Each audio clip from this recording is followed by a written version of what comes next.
Step into realms where the heart takes flight, where strategy meets the edge of night. The Dungeons, Dragons, and Psychology podcast.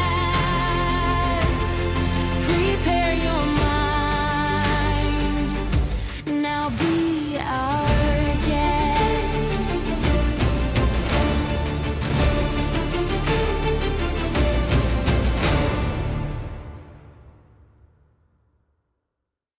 Hello, Cyclothids, and welcome to the Dungeons, Dragons, and Psychology podcast.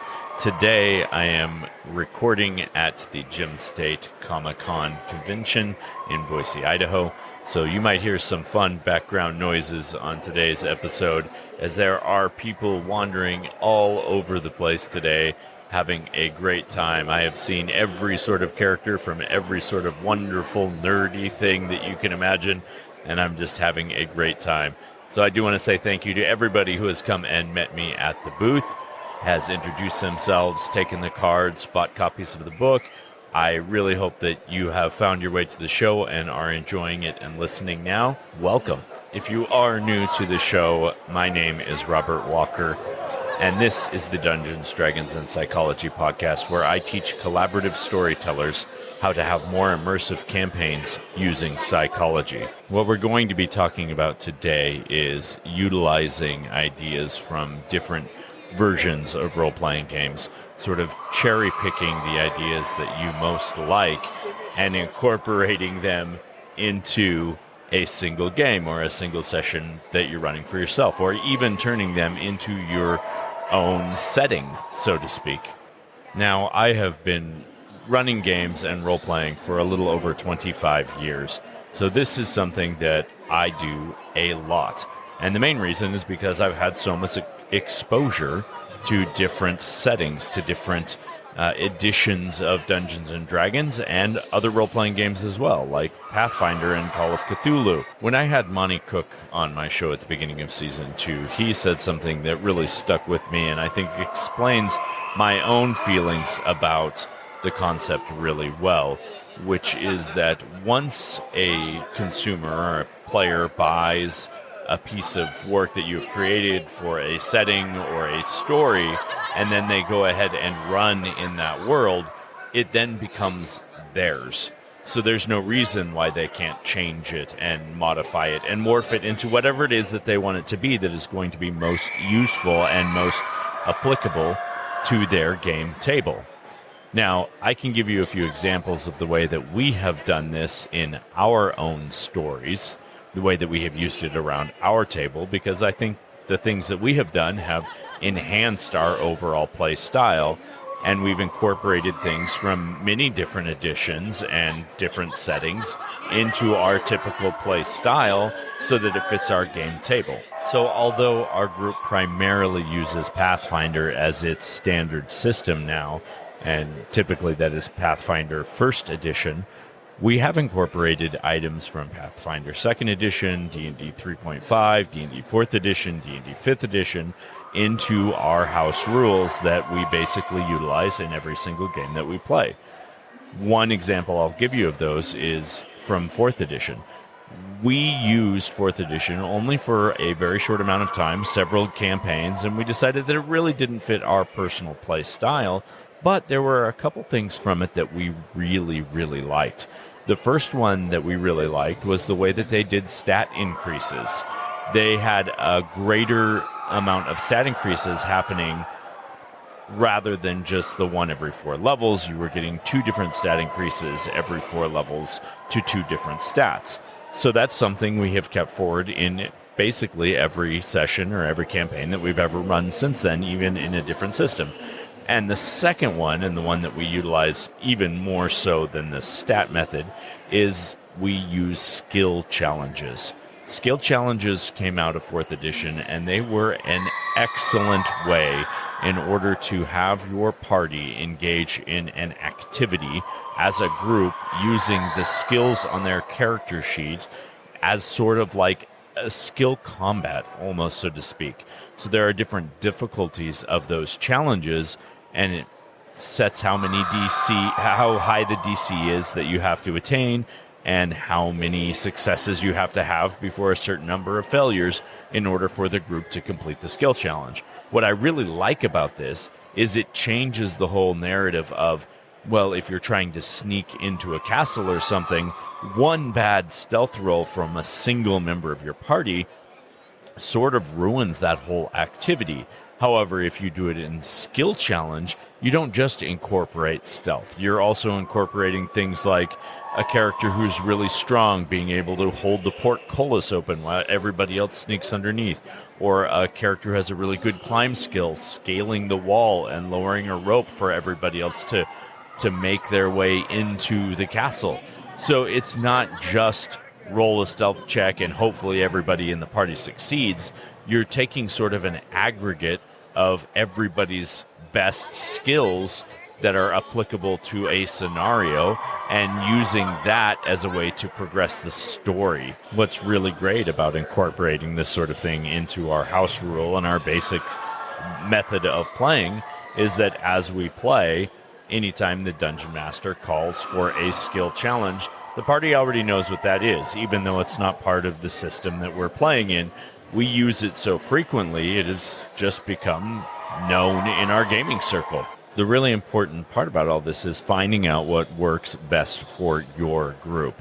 What is going to be the best thing for the people at your table or at your virtual tabletop, and utilizing the pieces from different systems that are going to be most exciting and interesting and enjoyable for the people that you are playing with. Let me give you another example. We started playing in Faerun during 3rd edition. We were really, really immersed in that world. And so for us, we had huge stories that took place in 3rd edition Faerun. Well, when the Spell Blight happened, or the Spell Plague happened, and most of Faerun was changed as we know it with the conversion from 3.5 to 4th edition, we just pretended that never happened. Our Faerun is still the 3rd edition Faerun. That's still the world we play in because that's the story our characters and our NPCs are still engrossed in. We have history there. So there's no need to change that for us. We can absolutely stay in something that existed before. So even though we have something from that old that still remains in our games, we're still incorporating new things. When 5th edition came out and we tried that system a few times, we still found that our preference was Pathfinder 1st edition at that point, but after playing 5th edition for a while, what we really loved about that system was the brilliance of the advantage and disadvantage rules. So that's something that we use regularly. Almost every game that we have, we will utilize the advantage and disadvantage system. Don't get me wrong, it doesn't always have to be about game mechanics either. There can be very small portions of a game that you are incorporating in. For example, for us, one of the things that we really loved from 3rd edition was the way that the shape change spell worked, which is very different from the way that shape change works in Pathfinder 1st edition or 2nd edition or D&D 4th edition or 5th edition. So regardless of what system we're running in, we almost exclusively use the ruling for shape change from 3rd edition D&D, just because even though many people think that that spell is one of the most OP spells and they don't want it in their game, especially from 3rd edition, we've still had so many great stories that have been built around that spell to reduce its power and make it less flexible than it used to be. For us, is a deterrent because it has provided so much great entertainment and great stories. Let's talk a little bit about how you would go about cherry picking and incorporating these sort of things into your homebrew setting, making it completely your own. First of all, I am not going to advocate that anybody just DM fiats throwing this stuff in there. As you probably know from the title of my book, I think the appropriate time and place to make these sort of decisions is during your session 0. You want to find a commonality, a common ground for your group and explain the rules that you're hoping to incorporate from a different system. If there are questions about how it's going to make things interact or how things are going to behave in conjunction when you're putting things together like this, because sometimes there are difficulties. We have tried certain scenarios that didn't work system to system, and we've had to eliminate them. But the thing that we always do is we communicate them ahead of time during our session 0 or before the game even gets started, because we want to make sure that everyone is on board and everybody is going to be comfortable with whatever rule set it is that we have decided and agreed upon as a group. So again, if you're going to do this, do it in your session 0, do it before your game, come to an agreement as a group, and then move forward with it. If there's too many complications, you can always work backwards and eliminate something, but make that a conversation, not a decision of one person. Let's go ahead and talk through how you can go about putting this all together now and including ideas and concepts from different campaigns or different settings into your campaign or world. And let's do that in our tricks of the trade.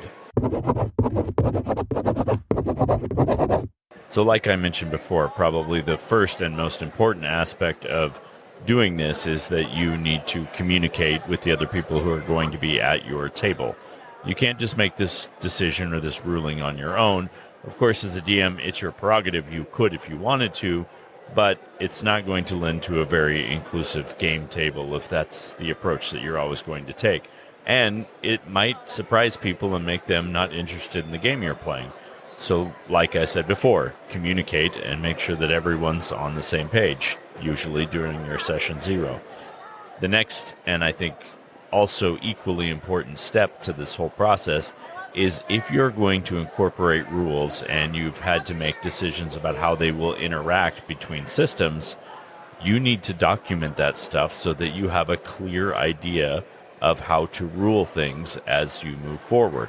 And anytime you make a new ruling about the way that various rules are interacting, you need to document that as well so that you can, again, reference the decisions that have already been made as part of your game so that things stay consistent. Another important thing to do is to have the available rule sets for the systems that you're running and you're incorporating together available, even if that's online and you have bookmarks saved.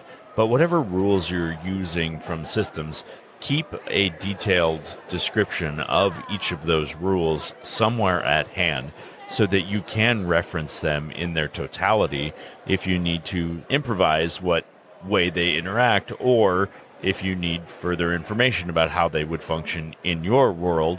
Sometimes you can get that through context of how they function in the system they're supposed to function in.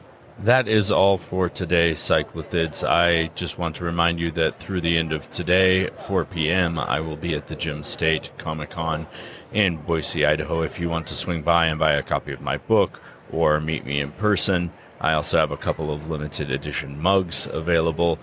Just come on down if you are in the Boise area. I would love to see your faces. And as always, until next time, I will see you next session.